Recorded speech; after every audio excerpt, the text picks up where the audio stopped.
Ça y est, hein, le modèle abordable de chez Tesla arrive. Hein.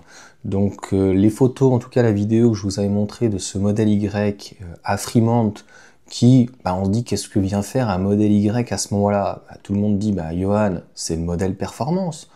Oui, sauf que il est déjà donc en Allemagne et il est déjà décamouflé. Et je vous avais dit, est-ce que ça peut pas être éventuellement le 6 places qui doit être donc rallongé? Ce qu'on sait, c'est que sur cette plateforme du modèle Y, et a priori pas sur la plateforme du modèle 3 et ni non plus sur la nouvelle du Cybercab ou autre, c'est d'avoir donc des variantes. Donc un véhicule, donc le modèle Y qui actuellement fait 4,79 m, un autre véhicule qui ferait, je crois, 15 mètres quand même. Arrête tes bêtises quand même. 15 cm, c'est déjà beaucoup. Hein, pour beaucoup de personnes, oui, ça fait déjà beaucoup. Certains auront compris. Bref. Donc ça fait 4,88 m et revient un peu cette idée, donc toujours du véhicule, on va dire, abordable. Ça, c'est inévitable. Est-ce que c'est ce véhicule-là? C'est possible. Et est-ce qu'en fait, ce véhicule-là abordable peut être un peu plus petit et revenir sur une taille d'un modèle Y de 4,70 m, tu vois. Le modèle ancienne génération faisait 4,75 m. Donc on fait un véhicule un peu plus léger, on fait un véhicule encore plus dépouillé, on fait un véhicule donc avec une batterie qui est plus légère, et au final, du fait d'avoir une batterie quand même qui est plus légère, on a un poids plus léger, on a une consommation meilleure, et donc on a une autonomie finalement qui n'est pas dégueulasse, et qui ne sera pas peut-être de 500 km WLTP, mais 400 km. Donc comme vous le savez, il y a plusieurs pistes de travail. Beaucoup de personnes avaient parlé donc de cette plateforme de troisième génération qui a priori n'arrivera pas. A priori pour le moment il y a toujours du 400 volts. A priori il n'y a sur le Cybertruck pas d'autres véhicules qui proposent donc les technologies du Cybertruck. Je ne vais pas revenir dessus. Hein. Donc le 800 volts, les roues directrices, l'absence donc de colonne de direction. En tout cas maintenant ça se fait d'une manière avec un faisceau électrique, etc. Donc ça permet de démultiplier, c'est beaucoup mieux. Je pense qu'à terme ça va arriver, mais il y a quand même beaucoup de nouveautés. Une petite parenthèse et de digression quand même qui est important de comprendre cette année.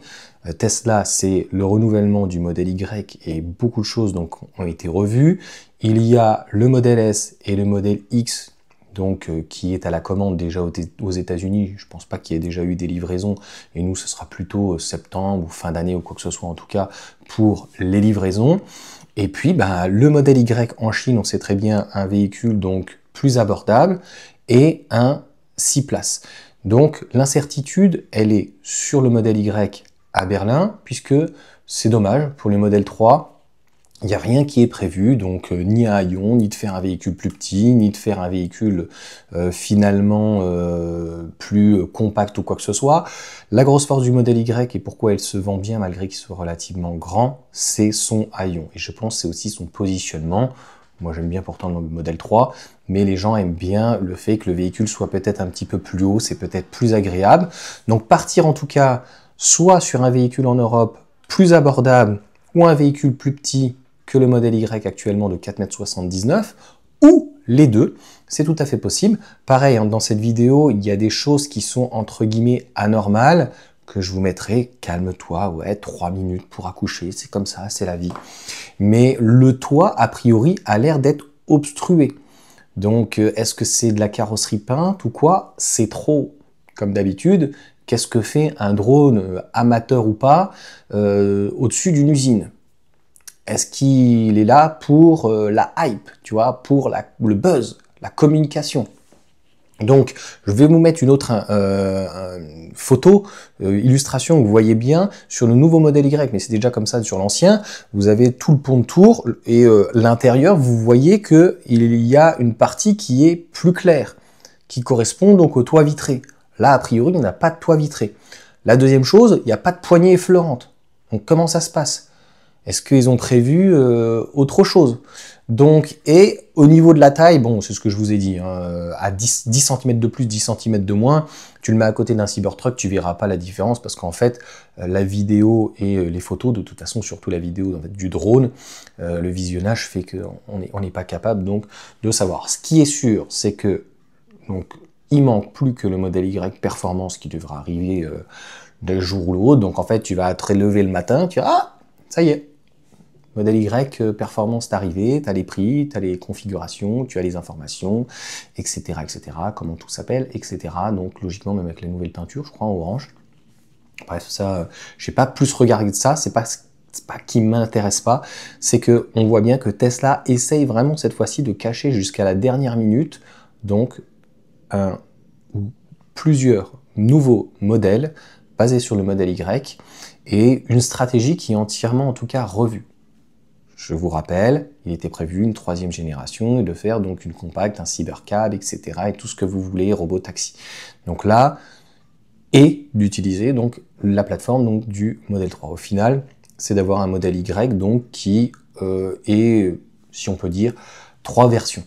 Donc voilà pour cette vidéo, vous me direz ce que vous en pensez. Au-delà de Fremont, je pense, camoufler comme ça dans l'usine, ça va vite arriver, je pense qu'on va en voir sur les routes, et ils essayent peut-être de la cacher dans l'usine, parce que le jour où elle va être sur la route, on va tout de suite voir si c'est plus grand, si c'est plus petit, s'il y a un toit vitré ou pas, s'il y a des poignées, et on va tout de suite se dire, il y a quelque chose qui se passe. Donc voilà pour cette petite vidéo, n'hésitez pas à mettre un petit commentaire, à mettre un pouce, à vous abonner, et puis dès qu'on en sait plus, eh bien, on se tient au courant, et c'est ça qui est passionnant en fait avec Tesla, c'est qu'on arrive quand même à drainer pas mal d'infos avant que ça arrive. Il restera la question fatidique, le prix. Moi je pense qu'une version abordable, de toute façon en Chine, ça sera 20%, donc en fait ça pourrait être largement en dessous de 40 000 euros. Est-ce que ça permettra de compenser la taille? Je ne pense pas, c'est pour ça qu'il faudrait que ça soit plus petit. Et la deuxième chose, un modèle 6 places, c'est pas ça qui coûterait forcément plus cher, très certainement 5 000 euros de plus, ça va faire de l'ombre au modèle X. Et on reviendra dans une vidéo, même si je vous en ai déjà faite là-dessus, sur le modèle S et le modèle X. Quelle est la place en fait d'un modèle S et d'un modèle X dans la gamme Tesla aujourd'hui? Est-ce que c'est une lubie d'Elon Musk de vouloir garder le modèle S? Le modèle S est le premier modèle, avec le Roadster. En tout cas, je crois que le Roadster est premier. Mais à un moment donné, je le sais, c'est un petit peu comme les constructeurs historiques. C'est déjà arrivé qui s'entêtent à garder ou faire renaître un modèle. Mais à un moment donné, je pense qu'économiquement parlant pour eux, moi, si j'étais monsieur Elon Musk, je m'embarrasserais pas en fait avec un S et un X. Et j'apporterai en fait des modifications au niveau de la carrosserie, quelque chose de plus léger et plus forcément cet acier ou quoi que ce soit, donc sur le Cybertruck. Et le Cybercab, on en reparlera dans une autre vidéo, mais c'est finalement un tout. Et c'est ça finalement donc Tesla. Allez, sur ce, ciao à tous.